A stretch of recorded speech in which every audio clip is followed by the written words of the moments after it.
السلام عليكم ورحمة الله وبركاته. الحمد لله رب العالمين والعاقبة للمتقين والصلاة والسلام على نبي المرسلين وعلى آله الطيبين وأصحابه الطاهرين وكلهم أجمعين، أما بعد، فأعوذ بالله من الشيطان الرجيم. بسم الله الرحمن الرحيم. وقال الله عز وجل: ألم تر كيف فعل ربك بأصحاب الفيل ألم يجعل كيدهم في تضليل وأرسل عليهم طيرا أبابيل. صدق الله المولانا العظيم. وقال نبينا صلى الله عليه وسلم: تعجلوا الحج والعمرة. صدق الله المولانا العظيم وصدق رسوله النبي الكريم، ونحن على ذلك من الشاهدين والشاكرين والحمد لله رب العالمين. கண்ணியத்திற்கும் மிகுந்த மரியாதைக்கும் உரித்தான் அல்லாஹ்வின் நல்லடியார்களே, இதோடு நாம் 28வது தராவி தொழுகையை முடித்திருக்கிறோம். அல்ஹம்துலில்லாஹ். அல்லாஹ் ஜல்லஷானஹு தஆலா எல்லா தராவி தொழுகையையும் தொழக்கூடிய பாக்கியத்தை நம் அனைவர்களுக்கும் தந்தல் புரிவானாக. ஆமீன். எல்லா நோன்பை வைக்கக்கூடிய பாக்கியத்தையும் அல்லாஹ் ஜல்லஷானஹு தஆலா நம் அனைவரும் தந்தல் புரிவானாக. ஆமீன். கண்ணியத்திற்கும் மிகுந்த மரியாதைக்கும் உரித்தான் அல்லாஹ்வின் நல்லடியார்களே, இன்றைக்கு ஓதப்பட்ட வசனங்களில் அல்லாஹ் ஜல்லஷானஹு தஆலா ஒரு சூறாவை பற்றி சொல்லுவான். சூரத்துல் ஃபீல், யானை சூரா என்பதாக அதற்கு அர்த்தம். அல்லாஹ் என்ன சொல்லுகிறான் என்றால், அந்த சூறாவிலே அலம் தர, நீங்க பார்க்கலையா. குரானிலே அலம் தர என்பதாக அல்லாஹ் ஜல்லஷானஹு தஆலா 17 இடங்களில் சொல்லி வருவான். நீங்க பார்க்கலையானா வெறுமனே விஷயத்தை பார்ப்பதல்ல, அது என்ன விஷயம் என்பதாக பார்ப்பது. அல்லாஹ் என்ன சொல்லுகிறான்? அலம் தர கைஃப ஃபஅல ரப்புக பி அஸ்ஹாபில் ஃபீல், அதாவது யானையுடைய அந்த மக்களை உன்னுடைய ரப்பு என்ன செய்தான் என்பதை நீங்கள் சிந்தித்து பார்க்கவில்லையா? அலம் யஜஅல் கைதஹும் ஃபீ தضلீல், அவர்கள் என்ன செஞ்சாங்க? ஒரு சூழ்ச்சி செய்தார்கள். அதாவது அல்லாஹ் ஜல்லஷானஹு தஆலா எந்த சம்பவத்தை முன்வைத்து இந்த ஆயத்தை சொல்லுகிறான் என்று சொன்னால், ஏறத்தாழ மிக சரியாக பெருமானார் ஸல்லல்லாஹு அலைஹி வஸல்லம் அவர்கள் பிறக்கிற வருடம், அதற்கு யானை ஆண்டுன்னு சொல்லுவாங்க. ஆமுல் ஃபீல் என்பதாக சொல்லுவார்கள். ஏன் ஆமுல் ஃபீல் வந்தது? யமன் நாட்டிலே ஆபிரகாம் என்று சொல்லப்படக்கூடிய ஒரு மன்னன், எல்லா மக்களும் காபத்துல்லாவை நோக்கி செல்கிறார்களே, நாமளும் ஒரு பள்ளிவாசல், ஒரு தேவாலயம் ஒன்றை கட்டுவோம், எனவே எல்லா மக்களும் அதை விட்டுவிட்டு இங்கே வந்து விடுவார்கள் என்பதாக அவன் மனக்கணக்கிலே ஒரு பள்ளிவாசல் ஒன்றை கட்டினான், ஒரு தேவாலயம் ஒன்றை கட்டினான். பார்த்தான், மக்கள் எல்லாம் வர்ற மாதிரி தெரியல.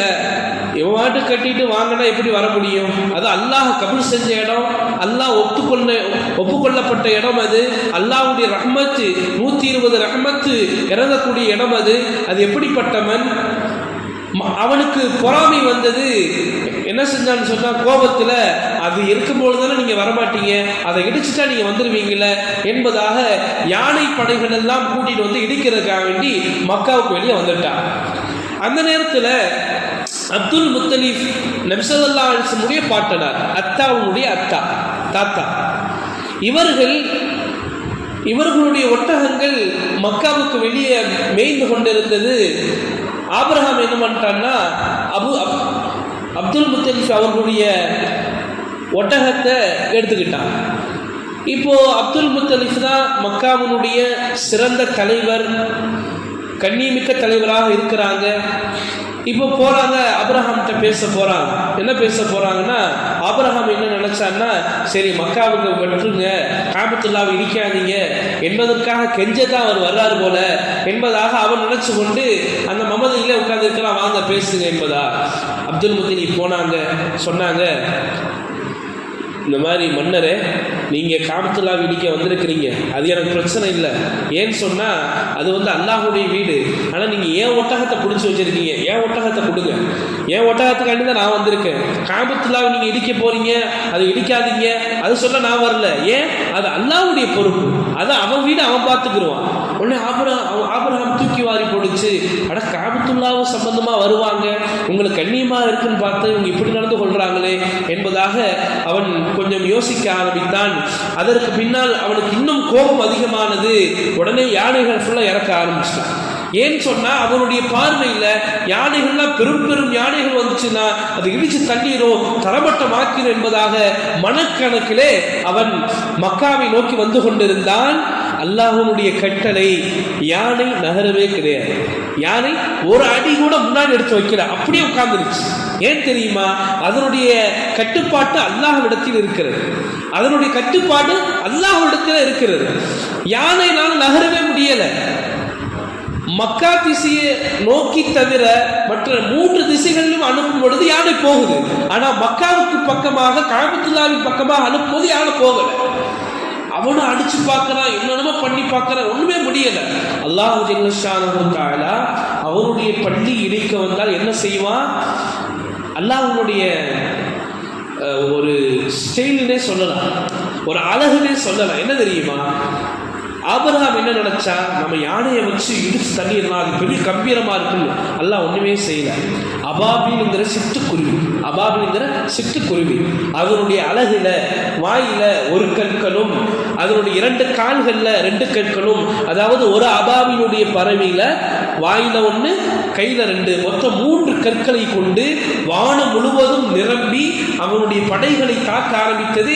நீங்க யோசிக்கலாம், கண்ணு பெரிய யானை என்ன பண்ணிரும்? அல்லாஹ் ஜல்ல ஷானஹு தஆலா அந்த எல்லா கூட்டத்தார்களையும் அவனையும் அழித்தொழித்தான். எதை வச்சு அழிச்சா? சின்ன பொருள்.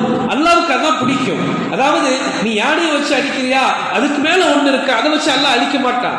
அல்லாஹ் எப்படி அழிப்பான்னா, நீ எதை ரொம்ப சாதாரணமா கருதுவியோ அதை வைத்தே நான் உன்னை அழிப்பேன். அதைத்தான் அல்லாஹ் சொல்கிறான், அலம் தர கைஃப ஃபஅல ரப்புக பி அஸ்ஹாபில் ஃபீல். உங்களுடைய ரப்புவினுடைய சக்தியை நீங்க தெரிந்து கொள்ள வேண்டாமா? அவன் என்ன செய்தான் என்பதாக அபாபில் பறவைகள் வைத்து அல்லாஹ் என்ன செய்தான்? பெரும் பெரும் யானை படைகளை அந்த மன்னனை அல்லாஹ் அழித்தொழித்தான். அதை நீங்க பார்க்கலையா என்பதாக அல்லாஹ் ஜல்ல ஷானஹு தஆலா சொல்லி காட்டுவான். இதில் முதலாவது நாம் படிப்பினை பெற வேண்டியது, அல்லாஹ்வுக்கு தான் எல்லா சக்தியும் இருக்கு. அல்லாஹ்னால சின்ன விஷயத்தை கொண்டு எதையும் சாதிக்க முடியும். நம்ரூத் என்கிற மன்னன், அவனுடைய மூக்குல நொண்டி கொசு, அது போய் என்ன வந்து சொன்னா அவனுடைய மூளையில போய் உட்கார்ந்துருச்சு. மூளையில உட்கார்ந்து என்னென்னமோ பண்றான், ஒன்றும் முடியல, செப்பலை கொண்டு அடிக்கிறான். அப்பதான் அது அமைதியா இருக்கு. அல்லாஹ் அவனை கொடுத்த தண்டனை என்ன தெரியுமா? நீ என்னென்ன அட்டூழியும் அல்டாட்டியமெல்லாம் பண்ற, உன்னை நான் எப்படி மௌத்தாக்குறேன் பார் என்பதாக செப்பலை வச்சு அடிச்சு அடிச்சு அடிச்சு அடிச்சே மௌத்தா போயிட்டான். அப்புறம் அல்லாஹ்வுடைய நாட்டம் என்ன தெரியுமா? நீ எவ்வளோ பெரிய மன்னனா இருந்தாலும் அந்த நொண்டி கொசுவும் உன்னால் பண்ண முடியல. அல்லாஹ்வுடைய ஸ்டைல இதுதான். என்ன அற்பமான சாதாரணமான விஷயங்களை கொண்டு மிகப்பெரிய வேலையை நடத்தி முடித்து விடுவான். அல்லாஹ்வுக்கு அது சாதாரணம். அது அதான் அல்லாஹ் சொல்றான், உன்னுடைய ரப்புனுடைய தாக்கத்தை சக்தியை நீங்க பார்க்கலையா? அந்த பறவைகளை கொண்டு அந்த கூட்டத்தார்களை அவன் அழித்தான். அழித்ததற்கு பிறகு மென்று போடப்பட்ட புற்களை போல, மென்று போடப்பட்ட வைக்கோலை போல அவர்கள் அனைவரும் ஆகி போனார்கள் என்பதாக அல்லாஹ் ஜல்ல ஷானஹு தஆலா குர்ஆனிலே சொல்லி காட்டுவான். மேலான பெரியார்களே, சகோதரர்களே, இதுல நிறைய விஷயங்கள் இருக்கிறது. ஒன்று, பள்ளிவாசலை அல்லாஹ் பாதுகாப்பான்னா இல்லைன்னு சொல்லல. இன்னொரு விஷயம் என்னன்னு சொன்னா, ஒவ்வொரு பள்ளிவாசல்களும் அந்த பள்ளிவாசலுக்கு என்ன அரசாங்க ரீதியில அங்கீகாரம் கொடுக்கப்பட்டிருக்கிறதோ அதை அனைத்தையும் நம்ம வாங்கி வச்சிடணும். நபி ஸல்லல்லாஹு அலைஹி வஸல்லம் இடத்துல ஒரு சஹாபி வர்றாங்க. என்ன கேட்குறாங்க? யா ரசூலல்லாஹ், நான் ஒட்டகத்தை கட்டி போட்டு அல்லாஹ்விடத்து உதவி தேடவா, இல்லை கட்டி போடாம அல்லாஹ்வை நம்பவா, அல்லாஹ் மேல் தவக்கல் வைக்கவா? நபி சொன்னாங்க, நீ கட்டி வச்சுட்டு அல்லாஹ் மேல் தவக்கல் வைப்பான்னு சொன்னாங்க. இன்னொரு தடவை என்னாச்சு சொன்னா, ஒரு சஹாபிக்கும் இன்னொரு யூதருக்கும் 2 பேருக்கு மத்தியில் ஒரு வழக்கு. இப்போ நபி ஸல்லல்லாஹு அலைஹி வஸல்லம் விசாரிக்கிறாங்க. விசாரிச்சு பார்த்தா அந்த யூதருக்கு தான் சாட்சி சொல்ல சரியாக ஆச்சு, அவர் தான் நிரபராதி முடிவாயிருச்சு, அவருக்கு தான் அந்த இடமும் முடிவாயிருச்சு. அப்போ அந்த சஹாபி போகும்போது சொல்லிட்டு போவாங்களா இல்லையா? நீங்கள் எனக்கு சப்போர்ட் பண்ணுவீங்கன்னு பார்த்தா அவருக்கு சப்போர்ட் பண்ணுறீங்க, நீங்கள் அப்படி செய்றீங்க இப்படி செய்யுங்க சொல்லிட்டே போனால் பெருசாலாம் கூப்பிட்டு சொன்னாங்களா, நீ உன்னுடைய விஷயத்தில் அறிவோடு நடந்து கொள்ளணும், நீ சாமர்த்தியமாக நடந்து கொள்ளணும். நீ உன்னுடைய விஷயத்தில் கோட்டையை விட்டுட்டு இப்போ அல்லாஹ் மேல் தவக்கல் போட்டால் அல்லாஹ் என்ன செய்வான்?